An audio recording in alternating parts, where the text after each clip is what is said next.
پر ظلم کرنے کی اجازت نہیں دیتا، کیا وہ ہمیں انسانوں کو مارنے کی اجازت دے گا؟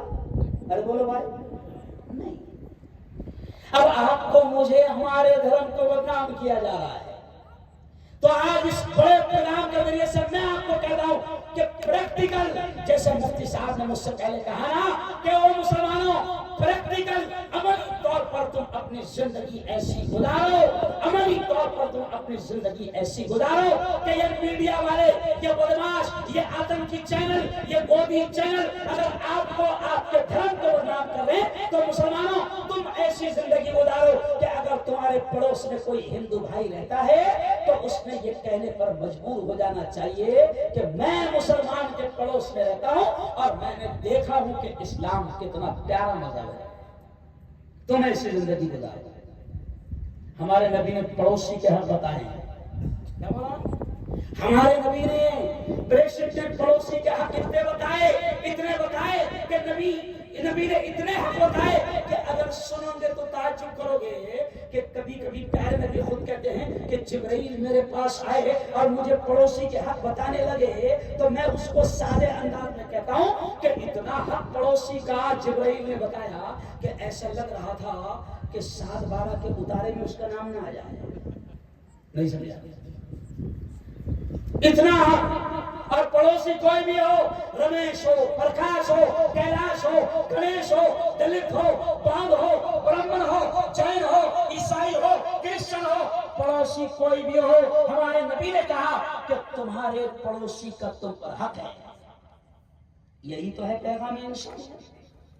میں آپ سے کہہ رہا ہوں کہ کتنا بھی آپ کو بدنام میڈیا کرے، کتنا بھی آپ کو، اچھا ایک بات اور دماغ میں بٹھا لو، اس ملک میں نفرتی چنٹو بہت تھوڑے ہیں، زیادہ نہیں ہے۔ جیسے زہریلے صاحب ہوتے نا، زہریلے صاحب، ابھی دیکھو اتنا بڑا اتنی پبلک بیٹھی ہے، مجھے ہاتھ اٹھا کر بتاؤ کہ کتنے لوگوں کو کوبرا نے کاٹا؟ کوبرا صاحب معلوم ہے؟ ہاتھ اٹھا کر بتاؤ ذرا کتنے لوگوں کو کوبرا نے کاٹا؟ نہیں۔ آپ بولے کہ مفتی صاحب کوبرا اگر کاٹتا تو میں پروگرام میں آتا نہیں سمجھا؟ تو پتہ چلا مفتی صاحب کہ کوبرا ہے لیکن بہت کم ہے، سمجھ گئے صاحب؟ تو زہریلے صاحب ہے لیکن وہ 2-3% ہے، زیادہ ٹینشن لینے کی ضرورت ارے بولو بھائی نہیں ہے۔ نفرت پھیلانے والے کم ہیں۔ ہاں آپ کو اس لیے ایسا لگتا ہے کہ سوشل میڈیا پر ان کی ویڈیو بہت وائرل ہوتی ہے، پھر آپ کو ایسا لگتا ہے کہ ان پر کارروائیاں بھی نہیں ہو رہی۔ بالکل سچی بات ہے، ان پر کارروائیاں نہیں ہو رہی، وہ زہر اگلتے پھر رہے ہیں، مگر کوئی ٹینشن کی ضرورت نہیں۔ وہ مالک جس نے آپ کو، ہم کو، سب کو پیدا کیا، وہ مالک بڑا رحیم ہے، بڑا کریم ہے اور بڑا انصاف کرنے والا ہے۔ آج اگر ان زہریلے سانپوں پر کارروائی نہیں ہو رہی کوئی بات نہیں، جب اللہ کی لاٹھی چلے گی تو اللہ کی لاٹھی سے پھر کوئی نہیں بچتا ہے۔ آپ اپنے آپ کو سنوار لو، آپ اپنے آپ کو بنا لو۔ میں آپ سے کہوں گا کہ اپنے اخلاق، اپنے کردار، اپنی عادتیں، اپنا لین دین، اپنے آپ کو نبی کے طریقوں کے مطابق بنا دو، پھر دیکھو کہ دنیا تھک جائے گی مگر آپ کو بدنام کرنے میں کامیاب نہیں ہوگی۔ یہی پیارا ملک ہے۔ ابھی آپ دیکھو ایک فلم آ رہی اجمیر 92، معلوم ہے آپ کو؟ ایک فلم آ رہی ہے اجمیر 92، جیسے گھٹیا فلم آئی تھی دی کیرلا اسٹوری، کیا مار دیا نا کرناٹک والوں نے تماچا؟ چلی کیا کیرلا اسٹوری؟ ارے بولو بھائی نہیں چلی۔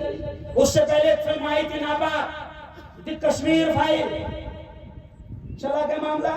نہیں۔ یہ کیوں کہہ رہا ہوں کہ ابھی 2024 تک ایسا ماحول بنایا جائے گا تاکہ ہندو مسلمانوں میں نفرتیں پھیلے، لیکن میں آپ کو بالکل کھل کر کہہ رہا ہوں کہ اللہ خود کہتا ہے، وہ قرآن کی کیا آیت ہے مفتی صاحب؟ وَمَكَرُوا وَمَكَرَ اللَّهُ وَاللَّهُ خَيْرُ الْمَاكِرِينَ۔ اللہ کہتا ہے او میرے بھائیو، وہ पुलिस डिपार्टमेंट के मेरे साथियों, हमारे रब ने कहा, क्या कहा कि ये नफरतें फैलाने वाले, ये जहर उगलने वाले, ये दुश्मनियां फैलाने वाले, ये दंगे फसाद फैलाने वाले, रब कहता है, पवित्र कुरान कहता है, अल्लाह कहता है कि ये चाल चलते हैं, ये मंसूबे बनाते हैं, ये साजिशें करते हैं, लेकिन अल्लाह कहता है ये नहीं जानते कि सबसे बेहतरीन प्लान बनाने वाला, बोलो जोर से, कौन है?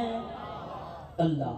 तो इनके सारे प्लान नाकाम होंगे, कहो इंशाअल्लाह सारे प्लान नाकाम हो गए। लेकिन अब मैं आपको अहम पैगाम दे रहा हूं कि पैगाम इंसानियत देते हुए मैं आगे बढ़ रहा हूं कि आपने एकता, मोहब्बत और इंसानियत का पैगाम आपको देना है। ये पूरा इलाका, मुझे लोगों ने बताया कि अल्हम्दुलिल्लाह ये पूरा इलाका अहले ईमान की अक्सरियत वाला इलाका है। मुफ्ती साहब, अहले ईमान की अक्सरियत वाला इलाका है। तो अब मैं आपसे कहता हूं कि अगर ईमान वाले अक्सरियत में हैं, तो मैं आपसे कहता हूं कि ऐसे रहो कि तुमको देखकर हिंदू भाई कहने लगे कि इस्लाम और मुसलमान बड़ा प्यारा धर्म है। अभी अजमेर 92 फिल्म लाई जा रही है, उसमें सुल्तान हिंद हजरत ख्वाजा मोइनुद्दीन चिश्ती को बदनाम करके, उनको बदनाम करके नफरतें फैलाने की कोशिश की जा रही है। लेकिन आपको मालूम है, मैं 3 महीने पहले अजमेर में गया था, ये हिंदू दोस्त भी जानते हैं कि जब मैंने अजमेर का रिकॉर्ड तलाश किया, 1 महीने का रिकॉर्ड निकाला मौलाना फरकान साहब, तो 70% हिंदू भाई हजरत ख्वाजा अजमेरी के मज़ार पर हाजिरी देने पहुंचे। ये क्यों कह रहा हूं? कि वो अल्लाह वालों ने इस मुल्क में अमन को फैलाया, शांति को फैलाया, इसलिए आज हिंदू, मुसलमान, दलित, क्रिश्चियन, जैन, बौद्ध, ब्राह्मण सब वहां पर जाते हैं। क्यों? इसलिए कि उन्होंने अमन का पैगाम दिया था। और उनके बारे में लिखा है कि उनको देखकर लोग ईमान लाते थे और ये कहते थे कि ये शख्स इतना अच्छा है, तो जिस धर्म को ये मानता है वो धर्म कितना अच्छा होगा। आज मुसलमानों, मैं आपको पैगाम देता हूं कि आप भी अपने आप को ऐसे बनाओ कि आपको मुझे देखकर हिंदू भाई ये कहने लगे कि ये जिस धर्म को मानता है वो धर्म कितना अच्छा होगा। हमको प्रैक्टिकल अमल पहुंचाना है। चलो आओ, ये तो मैंने पैगाम इंसानियत पर बात कर लिया। अब मैं मेरे मुसलमान भाइयों को चंद मिनटों में बात खत्म करूंगा, क्योंकि मुझे भोपाल पहुंचना है। अब मैं आपको, मेरे मुसलमान भाइयों को पैगाम दूंगा कि यारो, आपका मेरा ईमान है कि जिंदगी, मौत, नफा, नुकसान, बोलो जोर से, सब किसके हाथ में है? अल्लाह के हाथ में। तो मैं आपसे कहता हूं कि जिसके हाथ में सब कुछ है उसके हो जाओ ना। आज मैंने देखा, मस्जिदों को मैं देख रहा हूं, मैं मस्जिदों को देख रहा हूं कि आज ईमान वालों की मस्जिदें खाली है। दाढ़ी माशाअल्लाह चेहरों पर सज गई, कफनी भी आ गई और मौलाना का लिबास भी आ गया, लेकिन मस्जिदें खाली है। आज मैं आपको पैगाम देकर जा रहा हूं कि अल्लाह के घरों को आबाद करो, इंशाअल्लाह माहौल बदलेगा। कहो इंशाअल्लाह। और आखिरी बात, अब क्योंकि ऊपर से भी इशारा मिल रहा है, आखिरी बात मैं आपसे कह के जाऊंगा कि आपको कोई खत्म करने वाला नहीं, कोई मिटाने वाला नहीं। मैं आपसे कहूंगा कि आप अपने अंदर के हसद जलन को खत्म करो, अपने अंदर के हसद जलन को खत्म करो। हम एक दूसरे की तरक्की देखकर जल रहे हैं, हम एक दूसरे से हसद कर रहे हैं। मैं आपसे कहता हूं कि आप अपने अंदर के हसद जलन को खत्म करो, इंशाअल्लाह माहौल बदलेगा, हालात बदलेंगे।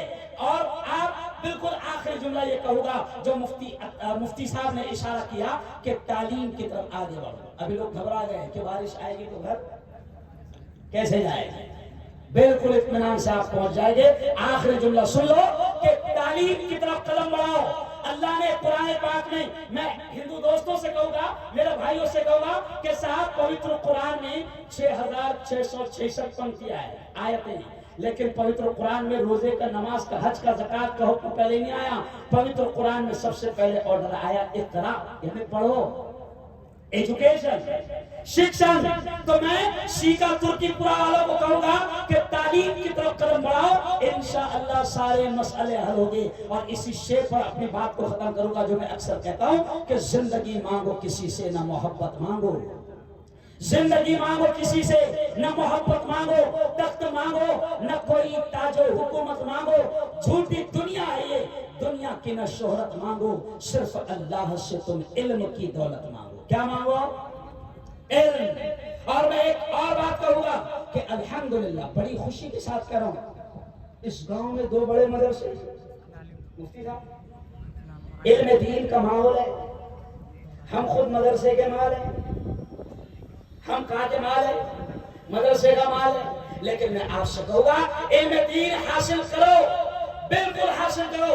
لیکن میں ایک ذمہ دار ہونے کے ناطے آپ کو کہوں گا کہ دنیا کا علم بھی بہترین انداز میں حاصل کرو. میری قوم میں اچھے ڈاکٹر کی ضرورت ہے، میری قوم کو اچھے وکیلوں کی ضرورت ہے، میری قوم کو اچھے پولیس والے، ایماندار پولیس والوں کی ضرورت ہے. بلکہ میں یہ جملہ کہوں گا کہ دنیا کی تعلیم کے لیے بھی میں آپ سے کہوں گا کہ ایک وقت بھوکا رہنا پڑے چلے گا، ایک وقت چولہا نہ جلے چلے گا، مگر اپنے بچوں کو اچھی تعلیم دو، اعلیٰ تعلیم دو. دیکھیں انشاءاللہ بہت پیارا پروگرام.